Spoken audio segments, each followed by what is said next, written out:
Ashok Gehlot ji, Bhupesh Baghel ji, Sachin Pilot ji, Vikramarka Mallu ji, Narayan Swamy ji, Qazi Nizamuddin ji, Devendra Yadav ji, Anil Jaihind ji, AICC के office bearers, PCC presidents, MPs, MLAs, बाकी senior नेता और सिविल सोसाइटी के हमारे मेंबर्स, मीडिया के हमारे मित्र, आप सबका यहाँ बहुत बहुत स्वागत, नमस्कार।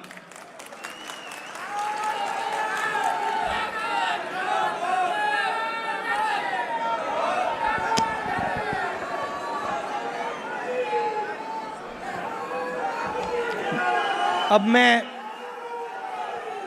मैं 2004 से राजनीति कर रहा हूं और 21 साल हो गए। और जब मैं पीछे देखता हूं और एक प्रकार से अपनी सेल्फ एनालिसिस करता हूं,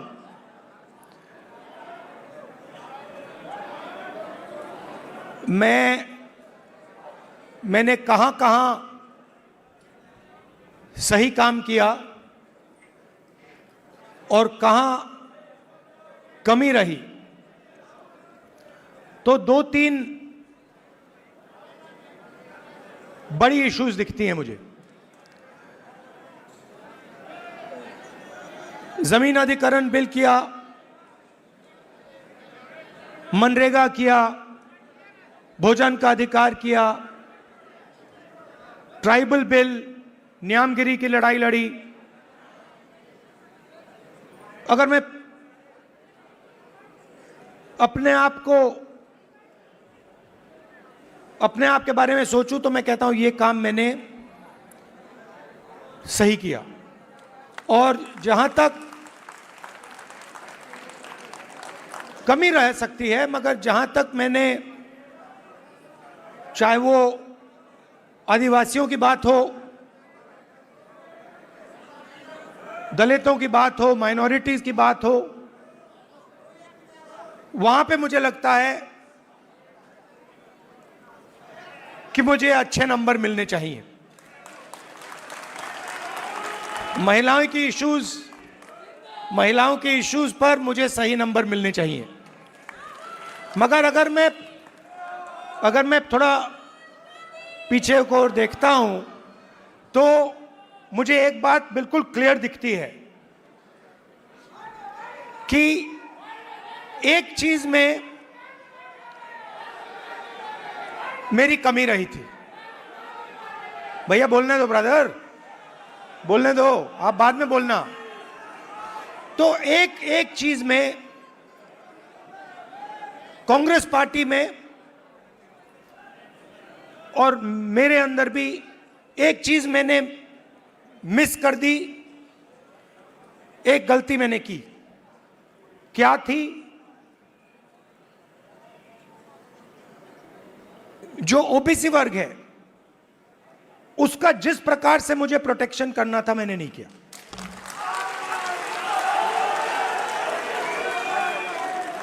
क्योंकि अगर, और इसका कारण था आपकी जो इश्यूज थी उस समय मुझे गहराई से नहीं समझ आई। मैं स्टेज से कह देता हूं कि 10 साल पहले, 15 साल पहले जो दलितों के सामने कठिनाइयां थी वो मुझे अच्छी तरह समझ आ गई। वो शायद वो ज्यादा आसान है समझना, वो क्लियर है।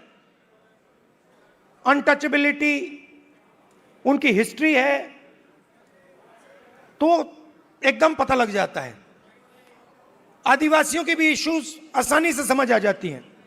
आप उनके इलाके में जाइए, जंगल, जल, जमीन बिल्कुल सामने दिखता है।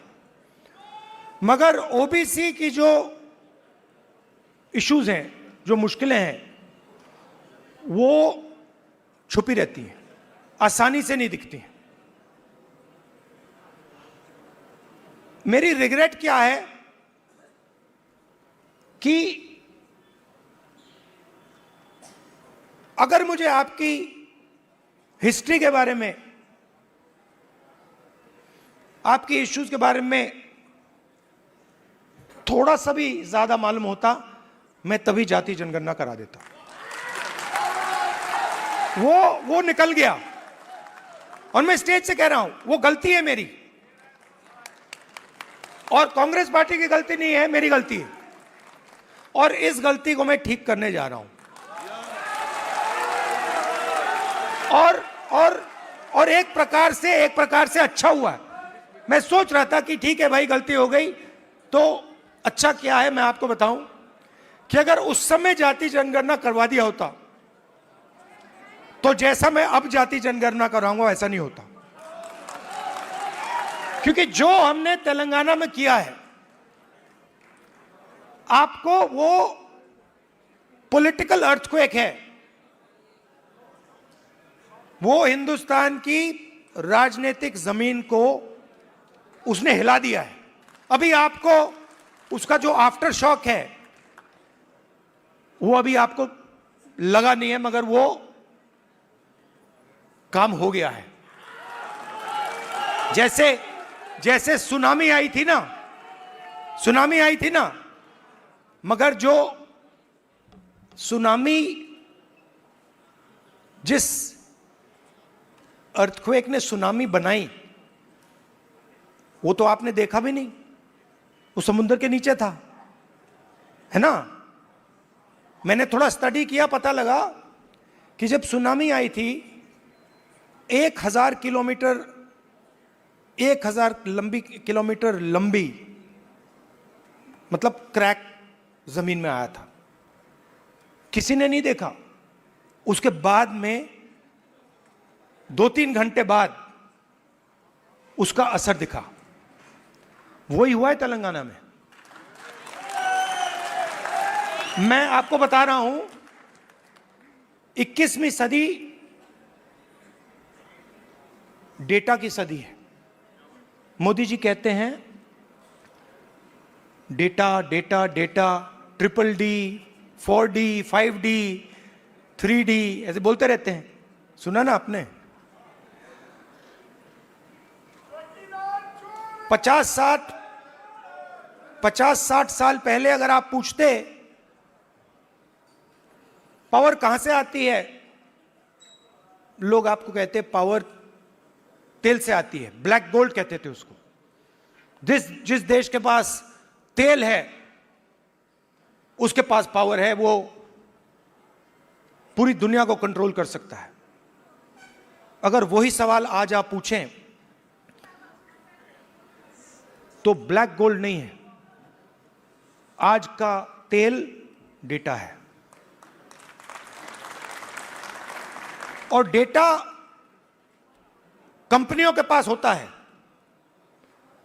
आप रिलायंस के पास जाइए, अमेज़न के पास जाइए, वो आपको डेटा दिखा देंगे। किसी भी अस्पताल में चले जाइए, आपको वो डेटा दिखा देंगे। मगर जो डेटा आज तेलंगाना सरकार के हाथ में आ गया है, उसका देश में कोई मुकाबला नहीं है। आज तेलंगाना में हम आपको बता सकते हैं, हम आपको 1 मिनट के अंदर बता सकते हैं कि तेलंगाना की सारी कॉरपोरेट्स में, उनकी सारी मैनेजमेंट में कितने ओबीसी हैं, कितने दलित हैं, कितने आदिवासी हैं।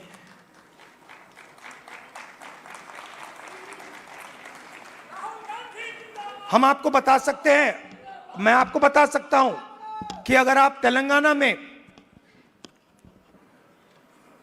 कॉरपोरेट्स के अंदर यह सवाल पूछें, कितने ओबीसी हैं, मैनेजमेंट में कितने हैं, ओबीसी मालिक कितने हैं, दलित मालिक कितने हैं, लाखों करोड़ रुपए की सैलरी मिलती है उनको। आपने मीडिया में सुना होगा 2 करोड़ का पैकेज, 3 करोड़ का पैकेज, 5 करोड़ का पैकेज, सुना ना आपने? ये आप सवाल पूछ सकते हैं, तेलंगाना में ओबीसी को कितने पैकेज मिले? 0। एक भी पैकेज ओबीसी को नहीं मिल रहा, एक भी पैकेज दलित को नहीं मिल रहा, एक भी पैकेज आदिवासी को नहीं मिल रहा है। और आप मनरेगा की लिस्ट निकालिए, पूरी लाइन ओबीसी, दलित, आदिवासियों से भरी हुई है। ये जो गिग वर्कर्स कहलाते हैं, डोमेस्टिक स्टाफ, गिग वर्कर्स, इनकी लिस्ट निकालिए। तेलंगाना में ब्लैक एंड व्हाइट है। इस देश में मजदूरी ओबीसी, दलित, आदिवासी करते हैं।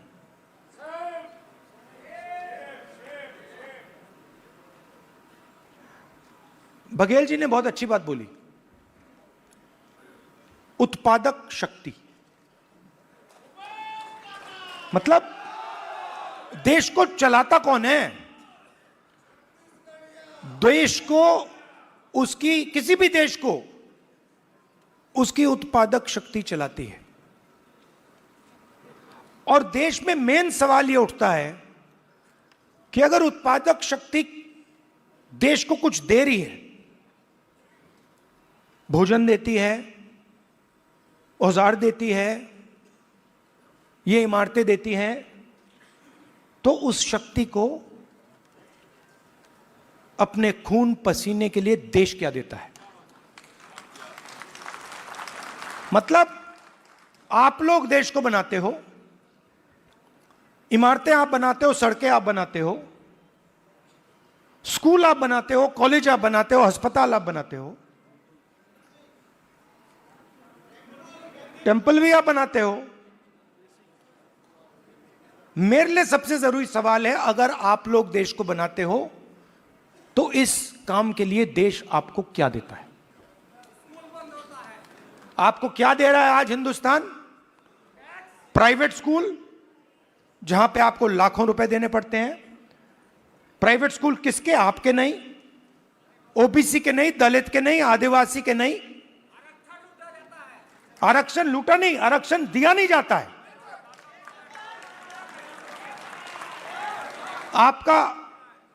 आपके जो ऑफिसर्स हैं आइडियलिज्म के साथ अंदर आते हैं, भर्ती होती है, आइडियलिज्म से आते हैं, और फिर आस्ते आस्ते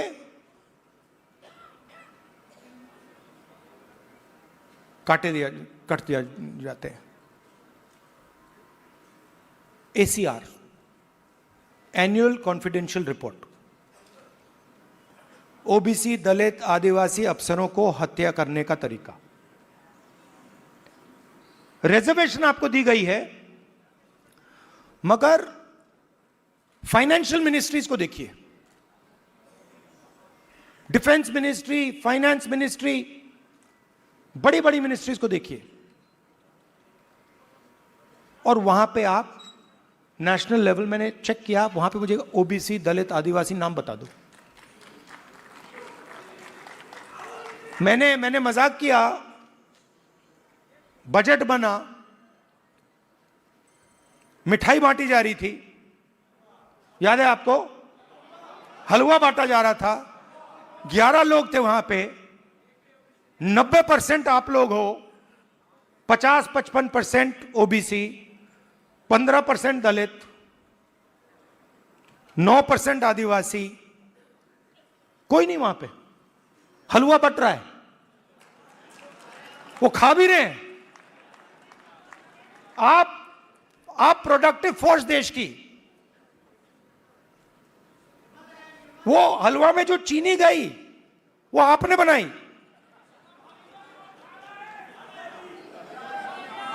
वो सब आप कर रहे हो, हलवा आप बना रहे हो और खा हो रहे हैं।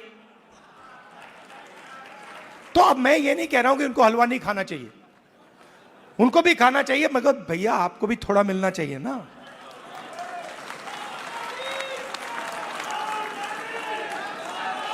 तो अब मैं आपको, आप मेरी बहन से पूछो, मेरी बहन से पूछो, कभी मिलोगे तो पूछना कि अगर कभी राहुल ने किसी चीज के बारे में मन बना लिया तो उस बात को वो छोड़ेगा या नहीं छोड़ेगा, वो पूछ लो उससे। मैं नहीं छोड़ने वाला। और मैं सिर्फ जाति जनगणना की बात नहीं कर रहा हूं। देखो, आप ये मत सोचो कि मैं जाति जनगणना की बात कर रहा हूं। जाति जनगणना तो पहला कदम है। मैं जो आप कि जो बघेल जी ने उत्पादक शक्ति की बात की, मेरा लक्ष्य है कि उस उत्पादक शक्ति को हिंदुस्तान में रिस्पेक्ट और हिस्सेदारी मिले।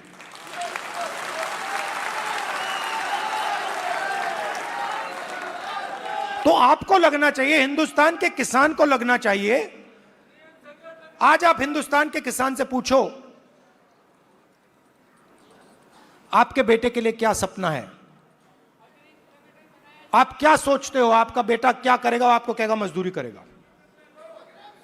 और मैं चाहता हूं कि वो किसान कहे नहीं, मेरा बेटा इस देश का सबसे बड़ा बिजनेसमैन बन सकता है,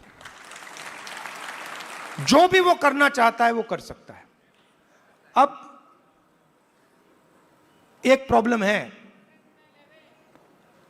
राजनीति में सबसे बड़ी प्रॉब्लम पता है क्या होती है? क्या होती है?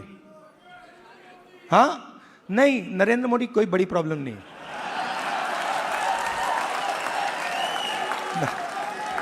वो नहीं, मैं आपको बता रहा हूं, ये आपने अपने सिर पे चढ़ा रखा है, कोई प्रॉब्लम नहीं। ये जो मीडिया वाले हैं इन्होंने बना रखा है, इसका गुब्बारा बनाया, कोई प्रॉब्लम नहीं।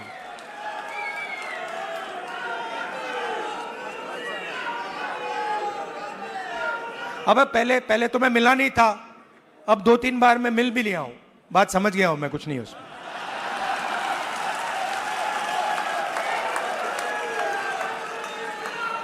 शो, पूरा शो है, दम नहीं है, बता रहा हूं। आप लोग मिले नहीं हो, मैं मिला हूं, बैठा हूं कमरे में। तो मेरा कहना है कि सबसे बड़ी प्रॉब्लम होती है राजनीति में, जो व्यक्ति अपनी शक्ति को ही नहीं समझता है। और मेरी सबसे बड़ी कंप्लेंट क्या है ओबीसी युवाओं से, कि आप अपनी शक्ति नहीं समझते हो। आपको मालूम ही नहीं कि आपकी कितनी शक्ति है, कैसी है, क्या है, वो आपको समझ नहीं। क्योंकि जिस दिन आपको अपनी शक्ति समझ आ गई, ये पूरा पलट जाएगा।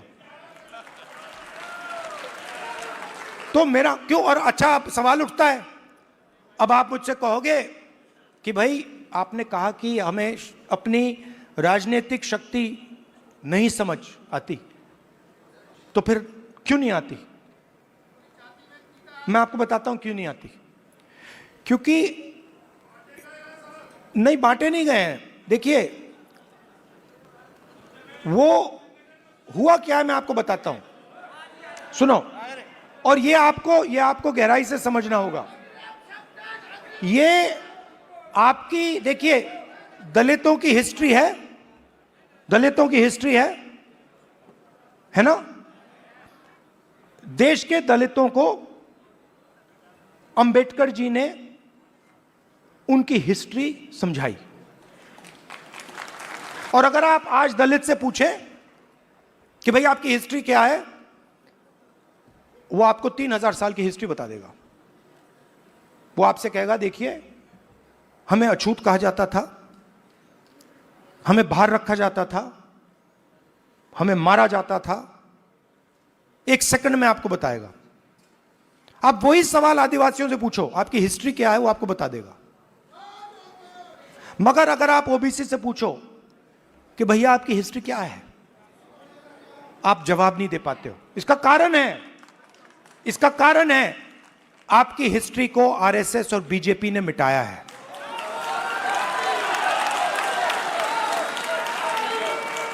आपकी हिस्ट्री को, जो देश की उत्पादक शक्ति की हिस्ट्री है, उसको आरएसएस और बीजेपी ने मिलकर मिटाने का काम किया है।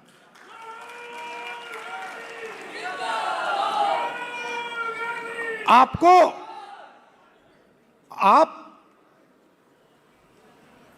स्कूल पढ़े हो ना, हिंदुस्तान में स्कूल पढ़े ना।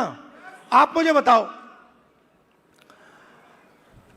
आपने स्कूल में हिस्ट्री की तो किताब पढ़ी होगी, उसमें ओबीसी की हिस्ट्री कौन सी थी, कहां थी? उसमें कहीं लिखा था ओबीसी की हिस्ट्री के बारे में? कुछ लिखा था? मैंने तो नहीं पढ़ा। आज जब मैं बात को समझ रहा हूं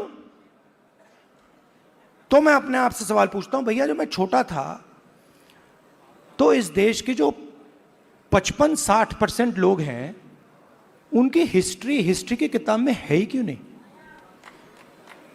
यह जानबूझ के मिटाया गया है, क्योंकि जिस दिन आप अपनी हिस्ट्री समझ जाओगे उस दिन आप समझ जाओगे कि आरएसएस आपका सबसे बड़ा दुश्मन है।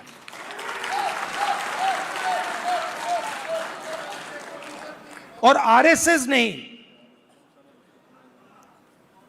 आप पर आक्रमण किया है, और यह कोई नई बात नहीं है, यह हजारों साल से आक्रमण कर रहे हैं आप पे, मनुवादी वही। और यह हर लेवल पे होता है, हर लेवल पे होता है। ये एजुकेशन में होता है,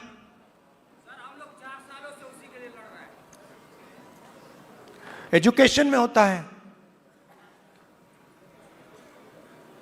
बिजनेस में होता है, जुडिशरी देख लीजिए वहां होता है।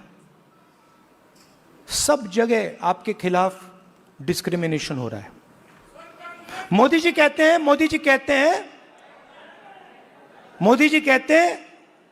हिंदू इंडिया कहते हैं। 50% हिंदू तो आप हो। अगर हिंदू इंडिया है और 50% आप हो, तो मीडिया में आपका एक आदमी क्यों नहीं है? कॉर्पोरेट इंडिया में आपका एक आदमी क्यों नहीं है? औरत क्यों नहीं है? मीडिया के एंकर्स की लिस्ट निकालो, ओबीसी नाम दिखा दो मुझे, कहां है? बड़े बड़े पत्रकारों के नाम निकालो, ओबीसी कहां है? कौन है वहां पे? अदानी ओबीसी है क्या? आपकी पूरी की पूरी जमीन उसको दी जा रही है, पूरी की पूरी आपकी जमीन। ओबीसी, दलित, आदिवासियों की जमीन छीन छीन कर अदानी को दी जा रही है, अंबानी को दी जा रही है, टाटा को दी जा रही है, इन लोगों को दी जा रही है। इनके सिस्टम में कोई ओबीसी है ही नहीं, दलित है ही नहीं, आदिवासी है ही नहीं। तो इसलिए हमने कहा है सबसे पहले जहां भी हमारी सरकार होगी वहां जाति जनगणना होगा, एक्सरे होगा, एमआरआई होगा। हमें पता लगाना है ओबीसी कितने हैं, कहां हैं, क्या करते हैं, कितनी भागीदारी है, कितना पैसा है, यह हम सब जानना चाहते हैं। दूसरी बात, जैसे ही जाति जनगणना होता है वैसे ही 50% की दीवार वहीं टूट जाती है। तेलंगाना के चीफ मिनिस्टर ने जाति जनगणना के होने के एकदम बाद अपने आप 50% की दीवार तोड़ दी, और उन्होंने कहा कि भाई, मैंने उनसे पूछा, उन्होंने कहा राहुल जी जब मैंने ये देखा, मेरे सामने कोई ऑप्शन ही नहीं है, मुझे ये करना पड़ा क्योंकि मुझे अन्याय दिखा। कल भाषण में उन्होंने बोला, तो पहला काम जाति जनगणना जहां भी हमारी सरकार होगी, 50% की दीवार जहां भी हमारी सरकार होगी, और दूसरा काम नेशनल लेवल पे, ये दोनों काम।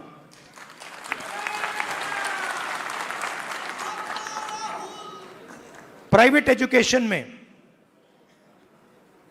तेलंगाना में बड़ी इंटरेस्टिंग बात आई। तेलंगाना में यह पता लगा कि अगर किसी व्यक्ति के पास शिक्षा है तो वो तेजी से आगे बढ़ता है। Education is critical to progress. और तेलंगाना में दूसरी बात पता लगी कि अगर आपके पास शिक्षा है और अगर आपके पास अंग्रेजी भी है तो डबल बैरल प्रोग्रेस होती है। बीजेपी के नेता कहते हैं अंग्रेजी को हम हिंदुस्तान से मिटा देंगे। नहीं, मगर आप उनसे एक बात पूछिए, आप अंग्रेजी मिटाना चाहते हो मगर आपके बच्चे कहां पढ़ते हैं? आपके बच्चे क्या हिंदी मीडियम में पढ़ते हैं या इंग्लिश मीडियम में पढ़ते हैं? आपके बच्चे क्या लंदन में पढ़ते हैं, अमेरिका में पढ़ते हैं, वहां क्या हिंदी में पढ़ते हैं? वो नहीं। तो रीजनल लैंग्वेज, रीजनल भाषा, हिंदी, तमिल, ये सब जरूरी हैं। बंगाली, पंजाबी, कन्नड़ा, ये सब जरूरी हैं, मगर उसके बिल्कुल साइड में अंग्रेजी भी जरूरी है। इसीलिए हमारा तीसरा मुद्दा reservation in private education institutions, मतलब प्राइवेट एजुकेशन सिस्टम में दलितों को, आदिवासियों को, पिछड़ों को रिजर्वेशन। तो ये एक प्रकार से ओबीसी वर्ग के लिए एक पैकेज है। एक कमी रही है जिसको थोड़ा सा आज हमने डेंट मारा है। देखिए, ये जो कांग्रेस पार्टी है ना, ये आपकी भी पार्टी है, हमारी ही है, तो इसकी लगाम आपको पकड़नी पड़ेगी। हमारे सीनियर लीडर बैठे हैं, सिद्धरामैया जी बैठे हैं, चीफ मिनिस्टर हैं, बघेल जी हैं, गेहलोत जी हैं, पायलट जी हैं, नारायण स्वामी जी हैं। ये आइकॉन्स हैं आपके, ये आइकॉन्स हैं, मगर हमें ऐसे और आइकॉन्स चाहिए। इन 3-4 लोगों से नहीं होगा काम। हमें 40-50 ऐसे लोग चाहिए जो हम मतलब पूरे दम से ओबीसी विजन को आगे बढ़ाएं। और आखिरी बात, आप राहुल गांधी बोलते रहते हो, मगर राहुल गांधी, आपकी शक्ति के बिना राहुल गांधी कुछ नहीं है।